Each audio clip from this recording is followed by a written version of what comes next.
Moi, c'est Timothy Bollet. Je suis arrivé en tant que prof suppléant ici à l'UQTR il y a à peu près 2 mois et demi. Donc, pour cette présentation, j'ai choisi de rester très général, juste vous présenter un petit échantillon des sujets qui m'intéressent. Juste avant d'arriver ici, j'étais à Lausanne. J'y ai fait mes études et j'ai fait du coup là-bas de l'assistanat où j'ai commencé ma thèse de doctorat. Dans le cadre de mes études, je me suis spécialisé dans les traces numériques. Et puis, dans le cadre de ma thèse de doctorat, je me suis intéressé au renseignement forensique et à ce que j'ai appelé l'utilisation des liens non évidents pour faire du renseignement. Concrètement, qu'est-ce que j'essaye de faire? Donc, je m'intéresse aux fraudes en ligne principalement, mais ça pourrait s'appliquer à d'autres types de cas. Et puis, dans ces fraudes, on trouve des éléments communs à ces fraudes, par exemple des adresses e-mail, des noms qui reviennent. Donc, quand on retrouve des éléments communs dans différents cas, on arrive à faire un lien. Mais ce qu'on a remarqué, c'est que dans d'autres cas, on avait des éléments qui étaient parfois proches, mais pas exactement identiques. Et donc, ma recherche, celle qui m'intéresse, c'est déjà d'un point de vue technique, comment on détecte que deux éléments sont proches. Donc là, moi, je m'intéresse principalement à tout ce qui est adresse mail et nom. Donc c'est du texte. Donc je m'intéresse aux techniques, aux méthodes pour justement calculer des similarités, comme disait juste avant Simon, entre ces éléments. Être capable de dire, tiens, dans ces deux fraudes-là, on a deux adresses mail qui se ressemblent. Et puis, une fois qu'on a fait cette détection un peu technique, j'essaye de regarder est-ce qu'on arrive à lier les cas. Donc, on se rend compte que dans certaines situations, les adresses mail sont vraiment assez spécifiques, et puis on se dit, oui, là, il y a clairement un lien intéressant qu'on peut faire entre les différents cas, donc on va pouvoir augmenter nos séries criminelles. Et dans d'autres cas, on s'est rendu compte que c'était des adresses mail, par exemple, qui étaient très, très génériques, ou des noms très, très communs, et puis là, on se dit, il n'y a peut-être pas suffisamment d'informations pour faire un lien. Donc, je m'intéresse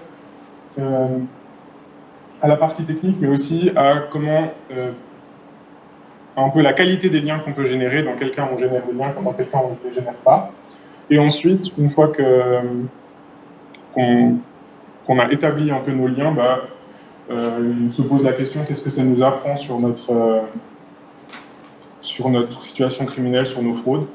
Est-ce qu'on se rend compte qu'on est juste on fait beaucoup d'erreurs quand on saisit le cas? Est-ce qu'on observe des modes opératoires qui consistent à imiter certaines adresses, à décliner certaines identités, etc. Donc, je m'intéresse un peu à toute cette partie un peu plus assez orientée sur le renseignement.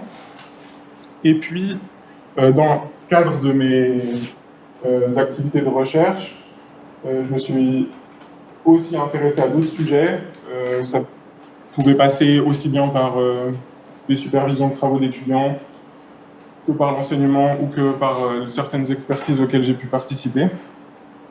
La première, c'est l'analyse de traces numériques, donc beaucoup plus technique, analyser des ordinateurs, analyser des fichiers. C'est un sujet que j'aime bien, il est plus technique, on va vraiment creuser dans la machine pour sortir des traces, essayer de retrouver les activités qui ont été faites. Donc ça, c'est un sujet que j'aime beaucoup aussi.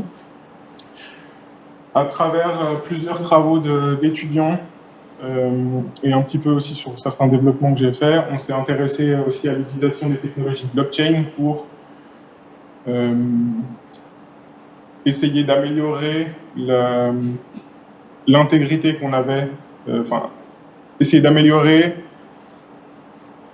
l'assurance dans l'intégrité des données qu'on a, donc par exemple dans un cadre de continuité de la preuve ou dans des laboratoires d'analyse, comment on peut utiliser ces technologies de blockchain pour garantir un peu l'intégrité au fur et à mesure de la vie de ces données, en quoi cette technologie peut nous aider. Et puis, d'autres aspects dans la recherche dans le renseignement par source ouverte. Donc là, j'ai participé à des petits projets de récolte de données, notamment de données en ligne. Et dans le contexte plutôt de la cybersécurité, deux thématiques qui m'intéressent bien. La première, c'est la question de la préparation forensique. Donc, comment on peut penser, quand on construit nos politiques de sécurité, quand on met en place ces politiques, comment on peut essayer de penser ça en se disant, bah, on veut que ça génère des traces, parce qu'au moment où on devra faire de l'investigation, bah, on sera content d'avoir ces traces. Donc comment on peut penser la génération des traces, le stockage, etc. Et puis bah, l'autre volet qui est la partie de l'investigation. Quand on a un incident, en général, on va faire une investigation, qui est ce qu'on appelle la réponse à incident. Et cette investigation, elle a en général des buts qui sont un peu différents de ceux qu'on a l'habitude de traiter quand on travaille en police scientifique, dans le sens où le but, c'est plutôt d'identifier rapidement le problème et de revenir à la normale. Donc, il y a tous certains aspects qui sont peut-être un peu moins assurés, comme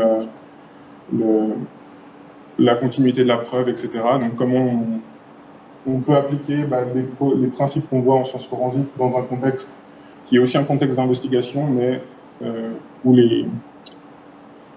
les étapes sont pas toujours... Enfin, les buts ne sont pas les mêmes et puis les étapes ne sont pas toujours faites de la même manière.